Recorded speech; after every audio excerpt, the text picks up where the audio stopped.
E nessa noite a gente recebeu a incumbência de falar a respeito dos perigos de viver longe da graça.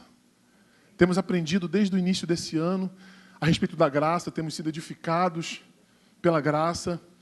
E a gente entende que a graça não é uma das doutrinas bíblicas, ela resume todas elas. A graça é aquilo que o cristão precisa viver com intensidade. E hoje nós vamos falar sobre os perigos de viver longe da graça de Deus. E aí, quando eu recebi esse tema, eu fiquei pensando sobre isso. Quais seriam os perigos de se viver longe da graça? E basta a gente ligar a televisão. Basta a gente ligar os jornais, telejornais. Basta a gente olhar como está a sociedade, como está a humanidade, que a gente vai ver o reflexo, as evidências de se viver longe da graça. Porque a humanidade está distante da graça de Deus. Você liga o jornal, você vê os níveis elevados de violência.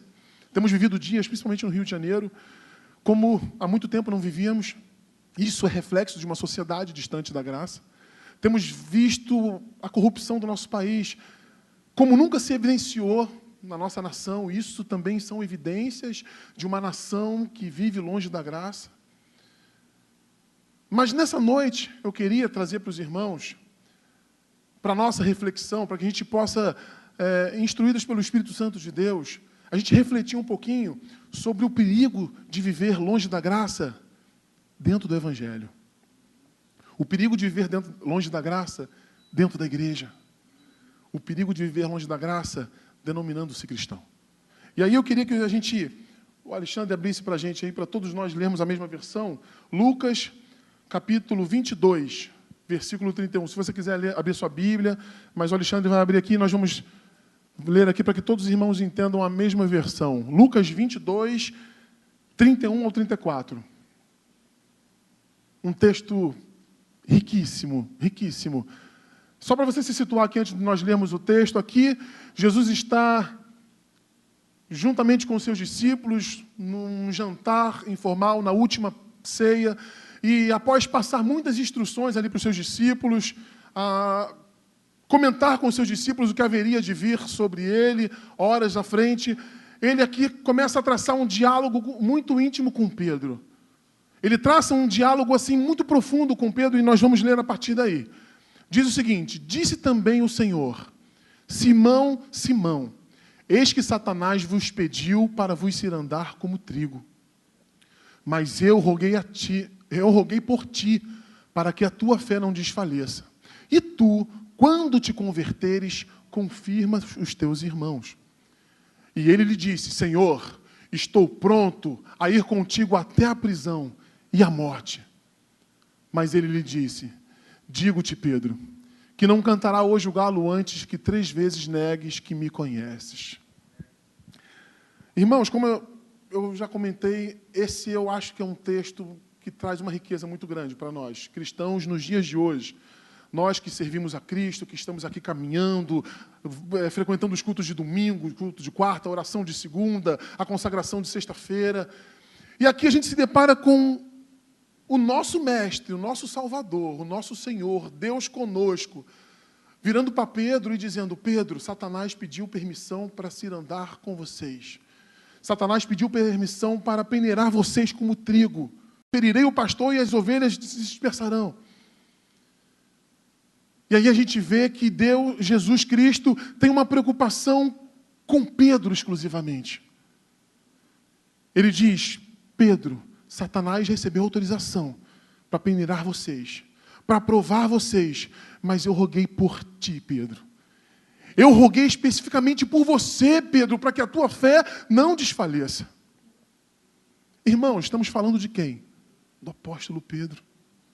O grande apóstolo Pedro, que os evangelhos vão narrar momentos assim ímpares com o nosso Senhor. Foi esse Pedro que, quando Jesus pergunta quem dizem as pessoas que ele era, o Pedro disse: tu és o Cristo, o Filho do Deus vivo. E Jesus diz: Pedro, não foi carne nem sangue, mas o meu Pai te revelou isso. É esse Pedro que, quando Jesus estava caminhando sobre as águas, esse Pedro teve a ousadia de falar: Senhor, se tu mesmo, manda eu ir ter contigo sobre as águas. E Pedro desce do barco e começa a caminhar sobre as águas. De repente, quando ele vê que não tem uma prancha embaixo dele, que ele começa a afundar, quando ele olha para a sua natureza. Mas é esse Pedro que vive essa intensidade de momentos com o nosso Salvador, que chega a esse ponto de Jesus dizer para ele: Pedro, eu roguei por ti, Pedro, porque a tua fé ainda não está pronta. Eu roguei por ti, Pedro, para que a tua fé não desfaleça no momento em que vier a provação sobre a tua vida. E que ligação tem isso com viver longe da graça? Quando Cristo fala: Pedro, quando te converteres, isso mostra evidentemente que Pedro ainda não estava totalmente debaixo da graça de Deus. Mostra que Pedro ainda não estava totalmente debaixo da graça de Cristo. Mas, irmãos, como isso? Pedro era como se fosse nos dias de hoje, um cristão assíduo na igreja. Pedro participou de todos os cultos de libertação que Jesus operou naquela época. Pedro participou de todos os cultos de cura divina que Jesus efetuou naquela época. Pedro viu de perto as multiplicações dos alimentos. Pedro viu de perto os maiores ensinamentos de Jesus. Porque Jesus falava por parábolas, mas aos discípulos Jesus explicava essas parábolas. Então Pedro tinha todas essas prerrogativas de um crente fiel, todas essas prerrogativas de um crente assíduo na obra do Senhor. Sobre a vida de Pedro também estava a unção de cura, a unção de pregar o Evangelho, porque Jesus manda eles em missão e eles voltam, se regozijando porque os enfermos eram curados, os demônios saíam das pessoas. Jesus disse: não se alegrem por isso, se alegrem por o nome de vocês que está escrito no livro dos céus. Então a gente entende que Pedro era um crente ativo, Pedro era um cristão ativo, um crente que trabalhava, assim como cada um de nós que estamos aqui, que frequentamos os cultos, que somos ativos na obra de Deus. E a despeito de tanta obra realizada por Pedro ao longo do ministério de Jesus Cristo, Jesus vira para Pedro e diz: Pedro, quando você se converter? Irmãos, eu confesso que esse texto, quando eu li em casa, esse texto mexeu muito comigo. Porque a gente faz uma comparação com os personagens bíblicos e as nossas vidas. E eu pensei: bom, eu sou ativo na casa de Deus, participo do louvor, trabalho com jovens, tenho atividade na casa do Senhor. E a minha conversão? Eu estou verdadeiramente debaixo da graça, porque não é o muito que nós fazemos no reino de Deus que nos garante que estamos debaixo da graça de Deus. É possível que nós estamos vivendo ativismo, trabalhando muito para o Senhor. É possível que nós estamos realizando coisas grandes através do Senhor e não estarmos debaixo da graça de Deus. O texto que nós lemos mostra isso claramente. Esse diálogo se dá no final do ministério de Jesus, horas antes de Jesus ir para o Getsemane e após a crucificação. Então Pedro passou 3 anos com o Mestre, para que no final desses 3 anos, Jesus venha e diga: Pedro, quando tu te converteres, fortalece os teus irmãos. Interessante que Jesus diz para Pedro: Pedro, Satanás pediu para ser andar com vocês, mas eu roguei por ti, Pedro, especificamente por ti, para que a tua fé não desfaleça. Eu estou vivendo um momento de provação. O nosso cérebro rechaçado do evangeliquez, ele automaticamente nos leva para entender que ou o irmão está numa prova financeira, ou o irmão está passando um problema na família, ou o irmão está com uma doença que precisa de cura. Mas aqui, a provação era muito mais intensa, era uma provação subjetiva, era uma provação da alma, uma provação da fé dos discípulos. E a essa fé, Jesus, na sua onisciência, sabendo que era Deus, ele dizia: Pedro, eu te conheço. Eu conheço você, Pedro. Eu sou seu amigo, eu te amo. Por isso eu pedi para o Pai, intercedi por ti, para que a tua fé, no momento dessa provação intensa que virá sobre vocês, a tua fé, Pedro, não desfaleça. Então a gente entende que Pedro ainda não estava debaixo da graça de Deus.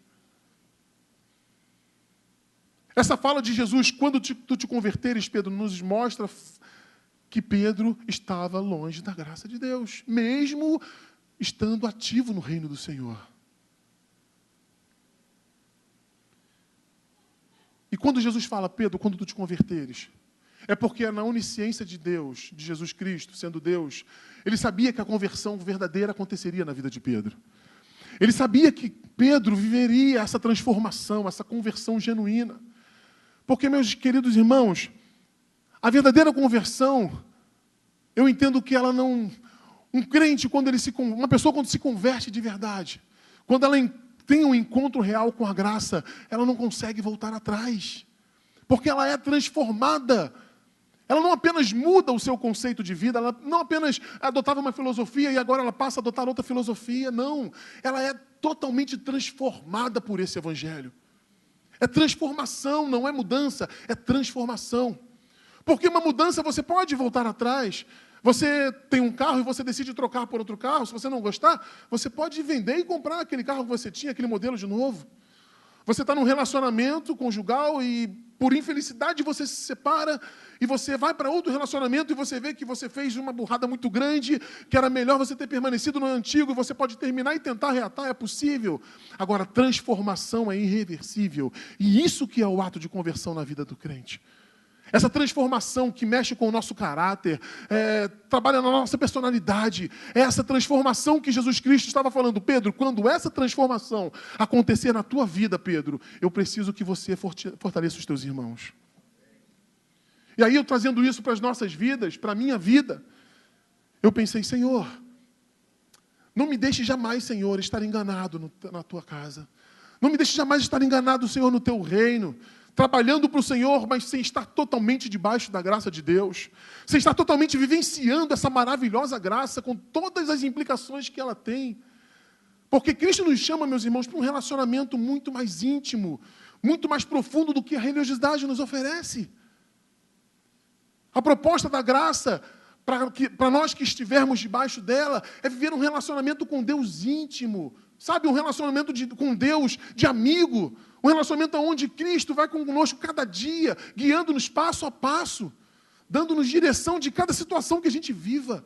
É essa a proposta de Cristo para as nossas vidas. Interessante que no versículo 33, depois que Jesus fala com Pedro, Pedro, quando tu te converteres, fortalece os teus irmãos. Pedro ali tem a oportunidade de aceitar a palavra sincera de Cristo e entrar debaixo da graça, mostrando para Cristo a sua imperfeição, mostrando para Cristo as suas limitações. Mas não, o versículo 33 vai nos mostrar que Pedro se veste de uma roupagem religiosa, se veste de uma couraça com falta de sinceridade diante de Deus. E aí Pedro responde, Senhor, eu estou pronto para ir contigo até a prisão e até a morte. Pedro ali tinha a oportunidade de dizer, Senhor, tu disseste que eu ainda não sou convertido, que eu ainda vou me converter, Senhor, então realiza isso na minha vida. Eu reconheço, Senhor, as minhas fragilidades, reconheço a minha fraqueza e reconheço que por mais que eu seja transformado, eu vou continuar habitando nessa natureza pecaminosa e eu preciso dessa graça. Pedro tinha essa oportunidade nesse momento. Mas Pedro resolve não agir de sinceridade para com o mestre. E Pedro dá uma desculpa religiosa e diz, não, Senhor, eu estou pronto para ir contigo à prisão e até a morte.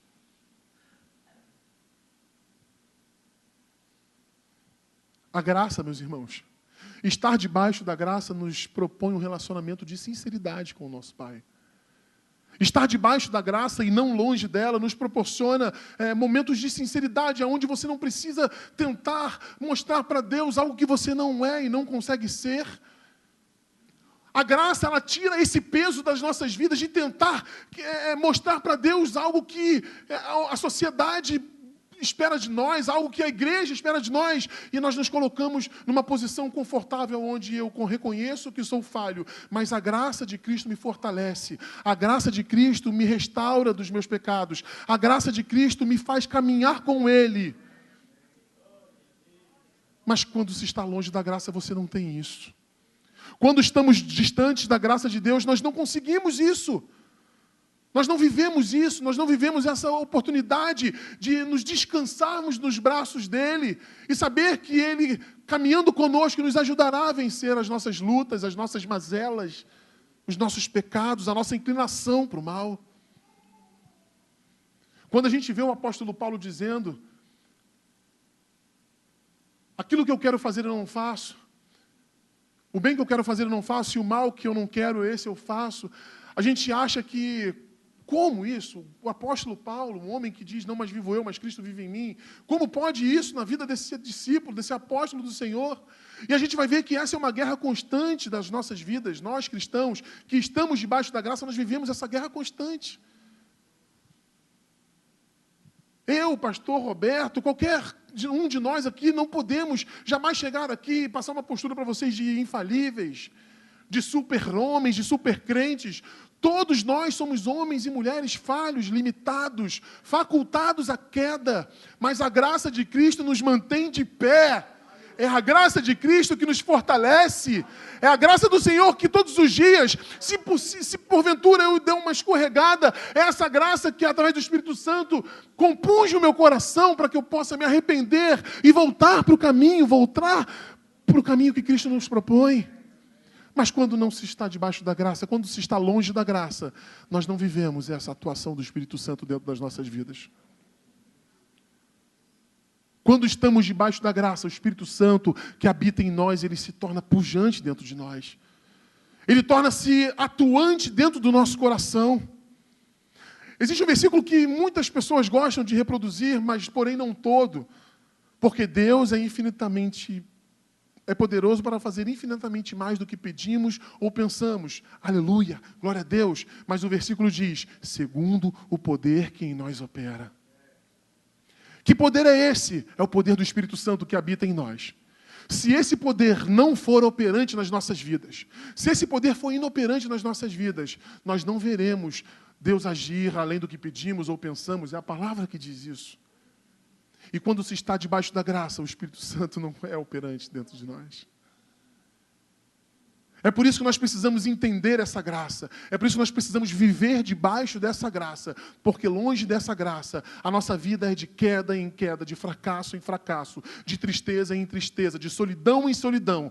Mas debaixo da graça, nós temos o auxílio do nosso Mestre. Nós temos o auxílio do Espírito Santo que nos motiva e nos direciona para onde nós precisamos ir e como agir nas situações. É essa graça que Cristo propõe para nós. A proposta de Jesus não é que vivamos longe da graça, mas que vivamos debaixo dessa graça. O primeiro milagre de Cristo, João capítulo 2 vai nos dizer que Jesus foi convidado para um casamento nas bodas de Caná, da Galileia. João 2, Alexandre, por favor. João 2, a partir do versículo 1. Jesus é convidado para um casamento. Os irmãos já conhecem esse texto, principalmente quem já frequentou casamentos sabe, já ouviu essa palavra. E aí Jesus está lá participando de uma festa, de repente chega a notícia que acabou o vinho. E Jesus resolve transformar água em vinho. E vocês já pararam para pensar por que esse é o primeiro milagre de Jesus? Por que o primeiro milagre de Jesus foi em um casamento? E por que o primeiro milagre de Jesus foi transformar água em vinho? Os irmãos sabem que vinho na Bíblia representa alegria, né? E o primeiro milagre de Jesus foi em um casamento, não aleatoriamente, mas tudo na Bíblia tem propósito. Tudo em Cristo tem propósito. E o primeiro milagre de Jesus sendo realizado em um casamento, eu entendo que é para mostrar para nós que ele vinha trazer uma nova aliança conosco. Ele vinha estabelecer um casamento com a sua noiva. O ministério de Jesus, iniciando com esse milagre, nos mostra que a proposta de Deus em mandar Jesus à terra é estabelecer um novo casamento com o seu povo. Porque a primeira aliança feita com o povo tinha sido uma aliança infiel por parte do povo.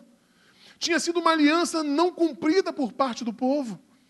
O profeta Oséias vai retratar isso com bastante eficácia. Quando ele se casa com aquela meretriz, e aquela meretriz tendo seus encontros noturnos com seus amantes, e pela manhã Oséias vinha e colocava alimento para ela. Você pode ler em casa. O livro de Oséias, colocava mantimento para ela, e ela saía, via na varanda aqueles mantimentos, e ela dizia, nossa, como eu sou espetacular, como eu sou bonita, como os homens me desejam, a ponto de virem até mim e trazerem alimentos para mim. Mal sabia ela que era o pobre do Oséias que trazia esse alimento para ela. E assim era o povo de Deus, diante de Deus. Deus mandava chuva para que houvesse plantio, colheita. Deus abençoava o povo e o povo acreditava essas bênçãos a outros deuses, a Baal, a outros deuses. Então essa aliança que Deus estabeleceu com o povo através da lei foi uma aliança de infidelidade por parte do povo. Então é preciso que Deus mande Jesus Cristo para estabelecer uma nova aliança, a aliança da graça, a qual nós não podemos viver longe dela. Por isso, o primeiro milagre de Jesus ele é feito num casamento, para nos mostrar a proposta do ministério de Cristo, reatar o casamento com a sua noiva. Através de uma nova proposta, a proposta da graça, uma nova aliança que seria vertida no seu sangue, trazer renovação para essa aliança, para essa intimidade com o seu povo. E por que transformou água em vinho? O vinho é a alegria. E o casamento, os irmãos podem ler depois, vai dizer que tinha vinho no casamento. Tinha vinho, o casamento tinha vinho. E aí eu entendo que esse mundo tem alegria. O mundo tem alegria, né? No momento de carnaval você vê as pessoas pulando com afeição alegre. O mundo tem alegria. Não é hipocrisia dizer que não há alegria no mundo. Cristo acaba. Até a euforia que muitas vezes a gente vive dentro da casa de Deus, sabe? Aquele louvor que a gente pula, dança. Existe um momento que essa euforia também acaba. E Jesus transforma a água em vinho e trazendo o vinho mais excelente depois para mostrar que a alegria dele é eterna. A alegria que ele traz para os nossos corações, ela é independente de circunstâncias. É uma alegria que não depende de um momento que eu estou vivendo, não depende das circunstâncias que me envolvem, não depende da minha situação financeira no momento, não depende de nada. É uma alegria que o próprio Cristo coloca no nosso coração e a gente desfruta dessa alegria. E é uma alegria que o mundo, quando nos vê, não entende. Como pode? Vivendo essas situações. E essa pessoa consegue sorrir, essa pessoa consegue cantar. É o vinho novo de Cristo para as nossas vidas. É a alegria verdadeira que jamais acaba. E é uma alegria que vai nos levar para bodas do Cordeiro na eternidade. É essa alegria que nós precisamos desfrutar. Mas longe da graça não há essa alegria. Longe da graça nós vivemos de alegrias efêmeras, pequenas, passageiras, curtas, temporárias. Mas a proposta de Cristo para as nossas vidas é que nós estejamos debaixo da graça de Deus, vivendo a intensidade da alegria que Ele nos proporciona, vivendo a paz que só Ele pode dar. Não é uma paz que o mundo dá, mas a paz que Ele dá.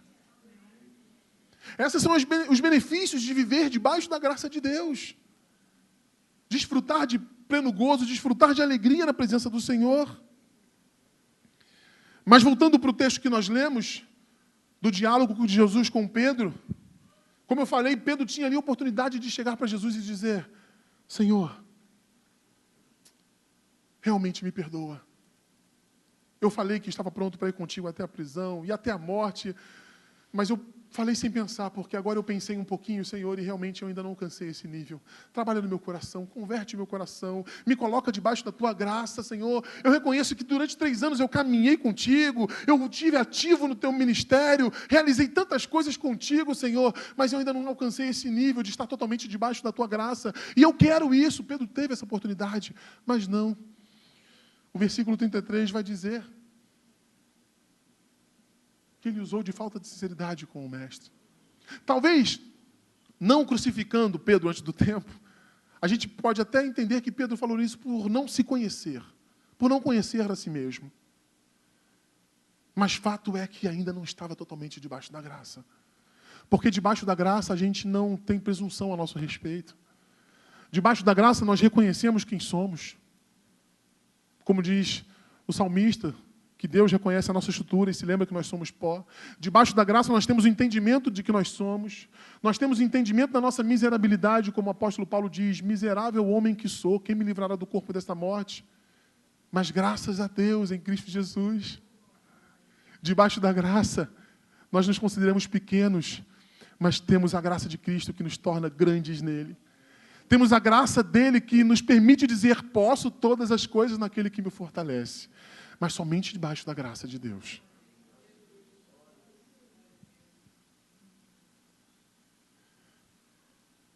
Muitas vezes a gente não vive essa graça com intensidade, porque a gente ainda está muito apegado a ritos, a práticas religiosas. Isso é uma verdade, meus irmãos. Muitas vezes a gente se pega sendo um religioso ao invés de ser um cristão com relacionamento íntimo e dinâmico com o nosso Salvador. A religiosidade ela tem essa facilidade de se impregnar na gente. se a gente não vigiar, ela se impregna na gente e a gente começa a viver um cristianismo mecânico. Começa a viver um cristianismo rotineiro. Os nossos louvores, eles passam a ser cantados porque a gente consegue ler a letra aqui no Data Show, ou porque eu sei a letra de cabeça. Mas não há aquele evangelho dinâmico onde eu reflito que eu estou adorando ao Senhor. Não há aquela dinamicidade de orações sinceras diante de Deus. Não há aquele desejo de estar vivendo uma novidade de vida com o Senhor a cada dia. Não há um desejo ardente no coração de crescer na graça dEle, de crescer no conhecimento da Sua palavra. E aí a gente acaba vivendo um evangelho mediano, um evangelho superficial. E isso é viver longe da graça. Mesmo dentro da casa do Senhor, mesmo dentro da igreja, é possível que nós, dentro da casa de Deus, vivamos longe da graça, sim. E a gente olhando o evangelho de forma generalizada nesse Brasil, a gente tem visto isso. Sabe, um evangelho que não visa a graça do Senhor, que não prega a graça, que não exalta a graça de Deus. Um evangelho com outras finalidades. E a gente vê igrejas hiperlotadas e vidas sem conversão, vidas sem transformação. Vidas que não tiveram o evangelho mudando o seu caráter, vidas que não tiveram o evangelho mudando a sua personalidade, tratando dele. Cristo nos chama para um relacionamento muito íntimo com Ele. Um relacionamento onde eu não preciso de intermediário, é eu e Ele diretamente. Ele faz essa ligação entre nós e Deus, Ele que nos traz ao trono da graça de Deus. Os nossos pastores são homens de Deus que nos guiam, nos orientam, abençoam as nossas vidas, mas você é sacerdote de si mesmo, você tem liberdade ao Senhor, você tem livre acesso ao Senhor. Você não precisa vir aqui conversar com o pastor, você tem liberdade diante de Deus. Se você quiser ajuda psicológica, se você quiser uma ajuda, uma orientação, amém. Mas você tem liberdade, a graça te proporciona isso. Uma ligação direta com o teu Deus através de Jesus Cristo. Mas para isso é preciso que nós estejamos totalmente debaixo da graça. Porque esse sistema do mundo, e aí eu digo, esse sistema religioso também que se impregnou no Evangelho na atualidade, ele tenta nos tirar debaixo da graça de Deus, de uma forma muito sutil. Ele tenta nos colocar outros elementos como prioridade do Evangelho, ou seja, a prioridade do Evangelho é que você tenha uma vida tranquila, feliz, próspera.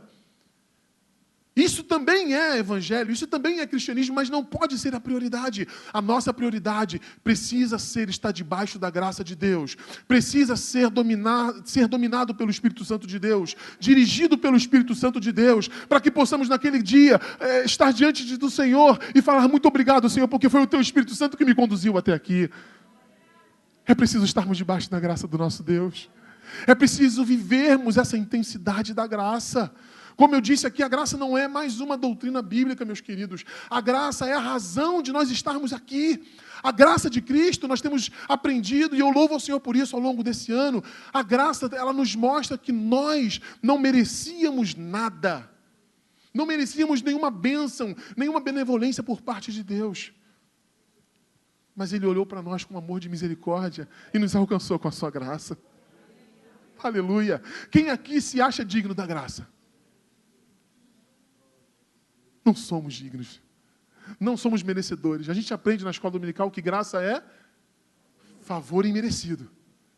Porque de fato não existe outra expressão para sintetizar o que é a graça. É um favor de Deus para nós que não merecemos. E quando eu entendo isso, o meu relacionamento com Ele, quando eu estou debaixo da graça de Deus, entendendo e vivendo essa graça, o meu relacionamento com Ele é de gratidão, é de amor. Eu oferto não porque eu quero receber 100 vezes mais aquele valor da oferta que eu coloquei. Eu oferto porque eu tenho gratidão, porque Deus tem trago prosperidade à minha casa, porque o pão não tem faltado dentro do meu lar. Eu dizimo não como uma atitude de imposto, que se eu não der, eu serei penalizado, mas eu dizimo com amor, com gratidão, porque eu vejo o reino de Deus progredir, e eu vejo Deus abençoando a minha vida, então o meu dízimo é com amor, é com gratidão. Aqui está, Senhor. Eu nunca vou esquecer o que o Alexandre disse aqui no momento de ofertório. O ato que ele faz todos os meses na hora de separar o seu dízimo. Ele pega o seu dinheiro, senta na sua cama, agradece a Deus o seu salário e separa imediatamente o seu dízimo. Fala, Senhor, muito obrigado pelos 90% que eu vou ficar. E aqui está, Senhor, como um ato de gratidão. Eu nunca vou esquecer isso, Alexandre. Mexeu com a minha vida. Mas é isso, a nossa relação com o divino, a nossa relação com o nosso Salvador, ela precisa ser uma relação, meus irmãos, de liberalidade, precisa ser uma relação de amor. Eu digo isso, meus irmãos, porque eu, Júnior, vivi 30 anos dentro do Evangelho, mas longe da graça de Deus. E quando eu fui alcançado por essa graça, quando eu entendi verdadeiramente o que era graça, eu falei, Senhor, quanto tempo te servindo errado, quanto tempo te servindo com a motivação errada. E aí eu passei a servir a Cristo por amor, por gratidão, pelo que Ele fez na minha vida. O cristão que está debaixo da graça, ele não serve a Deus por medo de ir para o inferno. O cristão que está debaixo da graça, ele não serve a Deus por medo de que suas atitudes façam que Deus pese a mão sobre ele, não. Ele vive uma relação de amor com Deus. Ele vive uma relação de amizade, de carinho com o nosso Pai. Aleluia! É essa relação que Cristo quer ter com cada um de nós. Sabe, uma relação de pai, e aquele pai, não aquele pai turrão, que castiga a todo momento, não, mas aquele pai que com amor te abraça e fala, filho, eu te entendo. Coloca o teu fardo sobre as minhas costas e deixa eu caminhar com você. Vamos viver passo a passo. Vamos viver dia a dia. Cada momento eu vou te dando direção, cada momento eu vou cuidando de você. Esta é a bênção de estar debaixo da graça de Deus. Mas o mundo tenta nos tirar disso. O sistema, os dias que vivemos, tenta nos levar para longe dessa graça. E aí a gente vai, irmãos, longe da graça, a gente não dá um pulo gigantesco. A gente vai indo devagarzinho, momento a momento, pouco a pouco, a gente não vai sentindo. E quando a gente vê, a gente não está mais desfrutando daquela graça, daquela intimidade, daquela maravilha que é ter a presença de Deus um momento inteiro na nossa vida.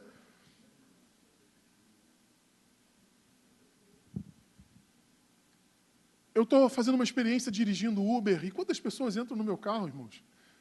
Quantas pessoas entram no meu carro? Para os irmãos terem uma ideia, hoje entrou uma moça, que eu dei um bom dia para ela, assim, diferente, e ela, no banco de trás, disse, você é feliz, né? Eu falei, sou, graças a Deus. E ela falou, estou sentindo vontade de me abrir com você. Eu tentei me suicidar várias vezes esse mês. E aí, a gente conversando, ela falou que é espírita. Eu falei, então você é cristã, né? Você não, sim, Jesus é muita coisa na nossa vida. Tal. Eu falei, mas você reconhece que Ele é Deus? E aí eu falei para ela, Apocalipse 3:24, estou à porta e bato, se você abrir, eu entrarei em sua casa. Eu falei para ela, lança sobre Ele toda a vossa ansiedade. Eu falei para ela alguns versículos bíblicos que eu senti lágrima descendo. Eu olhei para o retrovisor e vi lágrima descendo. E eu fiquei pensando, meu Deus, quantas vidas aprisionadas nesse mundo. Como seria, Senhor, a minha vida se eu não estivesse debaixo da Tua graça? Vendo essa insegurança financeira que o nosso país vive, vendo tanta coisa ruim, as pessoas que entram também no meu carro, que falam de política, como estão desesperançadas, como as pessoas estão revoltadas, sabe, com um ânimo pesaroso. E eu também refleti sobre isso. Outro dia eu falei, Senhor, assim eu estaria se eu não estivesse debaixo da Tua graça. E esta é a proposta do inimigo nas nossas almas, nos distanciar da graça de Deus de uma forma muito sutil. E a gente vai deixando se contaminar por esse mundo, pelas notícias que nós recebemos, e quando nós vemos, nós já não estamos desfrutando daquele gozo, daquela plenitude que o Espírito Santo de Deus nos proporciona debaixo da graça de Deus. O versículo 34. Jesus disse, Pedro, eu te digo que não cantará hoje o galo antes que você me negue 3 vezes, dizendo que não me conhece. Jesus disse isso para Pedro. Mas Jesus disse isso para Pedro, amando Pedro. Jesus não disse, Pedro, você vai me negar, então sai fora. Sai de perto de mim, Pedro. Você não é digno de estar perto de mim. Eu sei que você vai me negar, Pedro, eu sou Deus. Eu vejo lá na frente. Você vai me negar hoje? Não. O amor de Cristo por nós é coisa maravilhosa. É coisa muito linda. É um amor que não varia de acordo com as minhas atitudes. É um amor que não varia de acordo com as minhas fraquezas, com as minhas limitações. E Jesus ama Pedro intensamente e diz, Pedro, eu imagino, quando a gente lê a Bíblia, irmãos, é bom a gente ler tentando imaginar as emoções daquele momento, tentando visualizar como foi aquele momento. E eu imagino Jesus dizendo para Pedro, assim, de uma forma muito carinhosa, sabe, dizendo sem recriminação, dizendo, Pedro, você vai me negar hoje 3 vezes antes que o galo cante. Mas sem recriminação. Eu imagino dessa forma. Porque o amor de Cristo se evidencia assim nas nossas vidas. E a gente vê que o amor de Deus por nós, ele é incondicional. O amor de Cristo para nós, por nós, ele é imensurável e independe da minha postura diante dele. Lógico, existe um fator, Deus é nosso Pai, e quanto mais eu o busco, mais intimidade eu terei com ele. Isso é natural. No nosso relacionamento de filhos e pai com Deus, existe isso. Quanto mais eu me aproximo dele, mais ele vai se revelar a mim. Isso é fato. Eu tenho 3 filhos. 2 são muito pequenas, mas quando eles tiverem uma certa idade, aquele que se relacionar mais comigo vai ouvir mais minha voz, é natural. Vai ter mais de mim. Assim é com o nosso Deus. Todos somos filhos amados de Deus, mas aqueles que empreendem maior esforço para estar diante dele, em intimidade com ele, em sinceridade com ele, recebem mais revelação, recebem mais dessa intimidade dele. Mas o amor de Deus é nivelado para todos os homens. E ele independe da sua fragilidade. Assim foi com Pedro. Jesus disse: Pedro, você vai me negar 3 vezes antes que o galo cante. E, queridos, a gente sabe que sai dali, Jesus vai para o Monte das Oliveiras, ali ele é preso com Judas, o traindo, e aí, mais uma vez, Pedro puxa a espada e pum, na orelha de Malco. Jesus fala: embanha essa espada, Pedro. Não é por aí. Mas a proposta de Cristo para a vida de Pedro é que Pedro vivesse uma liberdade nele, em Cristo. Que Pedro se desarmasse das suas armas naturais, das suas armas físicas. Porque muitas vezes nós, cristãos, nós vamos para algum problema, enfrentar um problema com as nossas armas físicas. Mas quando estamos debaixo da graça de Deus, a gente descansa nele. E a gente reconhece que a nossa maior arma, a arma mais poderosa, são as nossas orações. Irmãos, eu não prego para os irmãos aquilo que o Espírito Santo não primeiro confrontou a mim. E muitas vezes o próprio Espírito Santo fala comigo: você quer resolver do seu jeito? Você quer ir com as suas armas naturais? Se você quiser ir, você pode ir. Mas se você recorrer à oração, se você recorrer a mim, você vai ver o meu agir na tua vida. Existem situações, meus queridos, que somente a oração pode resolver. E às vezes as pessoas, mesmo crentes, buscam muitos subterfúgios, vão em vários lugares para depois dobrar os seus joelhos e recorrer ao Senhor. Mas debaixo da graça a gente entende que Ele é tudo em nós. E é na oração, é no joelho que nós vamos ter a vitória em Cristo Jesus. E aí, depois de todo esse momento, que Jesus é preso, Pedro o nega, e Jesus olha para Pedro com aquele olhar direto dentro de Pedro. E a palavra vai dizer que Pedro se enche de amargura. Pedro reconhece que Cristo verdadeiramente tinha razão. Que Pedro não era totalmente convertido, que Pedro não estava totalmente debaixo da graça. E aí Pedro se enclausura, distante dos discípulos. Pedro começa a se achar indigno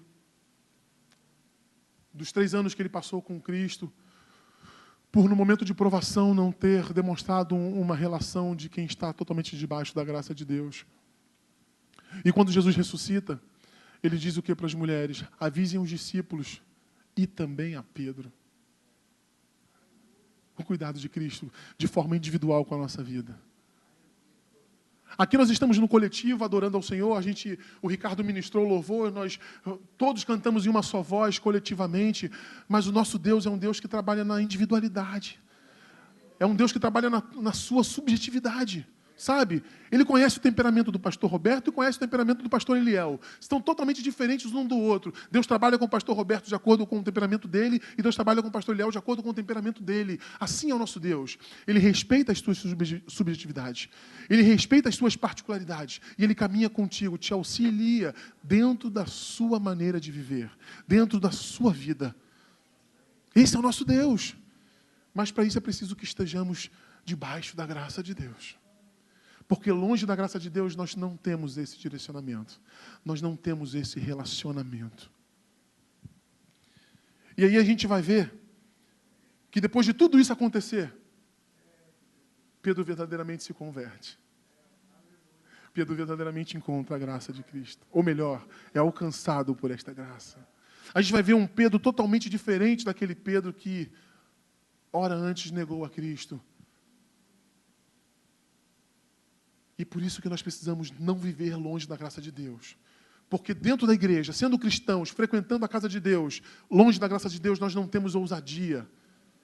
Não temos essa ousadia do Espírito Santo. Nós não temos a capacitação do Espírito Santo para exercer aquilo que já exercemos. É por isso que nós precisamos estar totalmente embebecidos pela graça do Senhor. É por isso que nós precisamos estar inteiramente desfrutando dessa graça. Para que nós possamos ser homens e mulheres segundo o coração de Deus e homens e mulheres que sejam pujantes na presença do Senhor. Homens e mulheres que fazem a diferença nessa sociedade. E para nós finalizarmos, João, capítulo 21. Por favor, Alexandre. Exato, pastor Léo, 21, 15. Esse é um texto, meus irmãos, que eu confesso para os irmãos que eu quero compartilhar com os irmãos aqui algo que alguns já sabem, que esse texto, quando ele foi traduzido para o português, ele sofreu algumas alterações. Mas pela graça de Deus a gente teve acesso ao que o original diz, e os irmãos sabem que no grego a palavra amor ela tem 4 variações. No português só existe amor, mas no grego existem 4 tipos de amor. O filéu, que é o amor de amigo, o ágape, que é o amor incondicional, que é o amor que Deus tem por nós, e que o apóstolo Paulo nos orienta, maridos, a tentar ter esse amor para com a nossa esposa. Existe o amor estorge, que é o amor de atração física. O eros, que é o amor de atração física, e o amor estorge, que é o amor de família. E nesse texto, diz o seguinte: e depois de terem jantado, disse Jesus a Simão Pedro: Simão, filho de Jonas, amas-me mais do que estes? E ele respondeu: sim, Senhor, tu sabes que te amo. Disse-lhe: apacenta os meus cordeiros. 16. Tornou a dizer-lhe segunda vez: Simão, filho de Jonas, amas-me? Disse-lhe ele: sim, Senhor, tu sabes que te amo. Disse-lhe: apacenta as minhas ovelhas.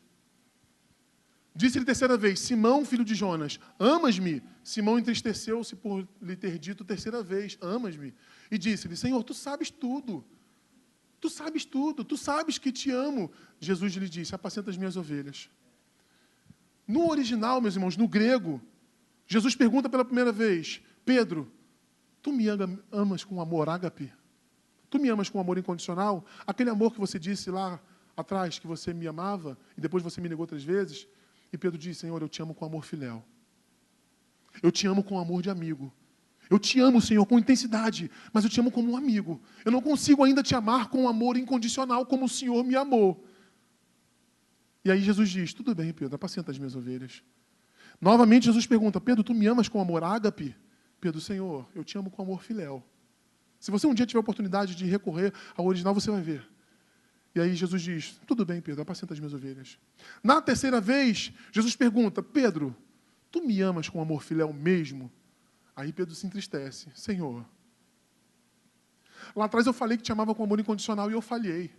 Mas agora eu estou sendo sincero, eu já fui convertido, eu já fui alcançado pela tua graça. Eu estou sendo sincero diante do Senhor. Eu te amo com amor de amigo, e aí com esse amor que eu quero te servir por resto da minha vida, até alcançar o amor ágape. E Jesus fala assim: ok, Pedro, fechado, apacenta as minhas ovelhas. O que esse texto na íntegra nos mostra? Que Jesus Cristo te entende, Jesus Cristo te conhece, sabe das suas limitações, sabe da sua fragilidade, e Ele quer te usar na obra dEle como você é, como você consegue se apresentar. E aí, passo a passo, o Espírito Santo, através do processo da santificação, ele vai te melhorando, ele vai te ajustando, ele vai te curtindo como um vinho, até o ponto de você amar o Senhor Jesus Cristo acima de todas as coisas, com todo o teu coração, com todo o teu entendimento, com toda a tua razão.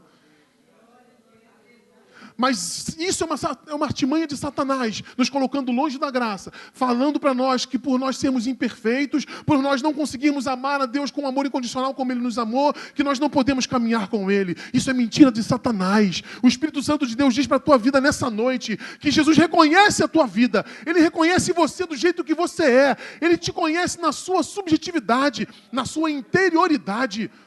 Sabe, o Júnior que ninguém aqui conhece, ele conhece. O Léo que ninguém conhece, nem sua mãe, ele te conhece. Ele sabe quem você verdadeiramente é. E ele conta com você do jeito que você é para contribuir para o crescimento do reino dele aqui na terra. Os anjos queriam fazer o crescimento do reino dele aqui na terra e ele disse, não, os homens farão isso. Deus não espera de você um super crente. Deus não espera de você um super homem. Deus espera de você um servo fiel. Um servo quebrantado diante da presença dele.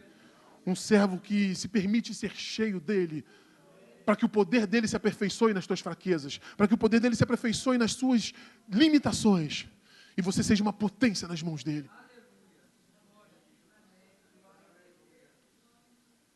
Pedro outrora viveu longe da graça, mesmo ativo no ministério de Jesus Cristo. Mas agora Pedro é alcançado pela graça, é alcançado pelo perdão do Senhor, é alcançado por Deus, é alcançado pelo amor incondicional de Jesus Cristo. E aí agora, daí em diante, desse texto que nós lemos em João 21 em diante, no livro de Atos dos Apóstolos, nós vamos ver um outro Pedro, um Pedro transformado, um Pedro convertido, um Pedro cheio de ousadia, realizando grandes coisas, pregando para gentio, Cornélio, pregando, fazendo maravilhas no nome do Senhor Jesus Cristo, cheio do Espírito Santo de Deus. E que essa palavra nessa noite traga uma reflexão para nós. Que a gente possa refletir sobre os perigos de viver longe da graça de Deus, mesmo estando dentro da igreja. Mesmo participando do grupo de louvor, mesmo fazendo parte do colégio diaconal da igreja, mesmo sendo professor da escola dominical. É possível, meus irmãos. Alertem-se porque é possível viver longe da graça de Deus, mesmo exercendo atividades dentro da casa do Senhor. Longe da graça eu não sou capacitado para o serviço que eu já efetuo dentro da casa de Deus. Longe da graça eu não consigo lutar contra o pecado. Eu também carreguei uma passageira hoje, e a gente batendo papo, ela falou, eu estou desviada, tal. E assim que Deus me mudar, eu volto para a igreja. Eu falei assim, mas você está invertendo as coisas. É tão bom vir aqui na oração de segunda, no culto de quarta, ser alimentado pela doutrina bíblica, mas e a segunda de dia, a terça-feira, a quarta de dia, quinta, sexta? Eu estou lá fora, como é isso? A graça de Deus que me sustenta lá fora. É a graça de Deus que, a despeito da minha fragilidade, me mantém de pé na presença dEle. É somente a graça de Deus. E além de todos esses perigos que a gente comentou nessa noite, sobre viver longe da graça de Deus, o maior de todos é que nós não temos a salvação da nossa alma. Longe da graça de Deus não há salvação. Longe da graça de Deus, o nosso destino não é o céu. Mas que isso não seja o seu objetivo de servir ao Senhor. Como eu falei, a graça te faz servir ao Senhor por alegria, por gratidão, por amor. E aí o relacionamento é muito mais gostoso, é muito mais intenso.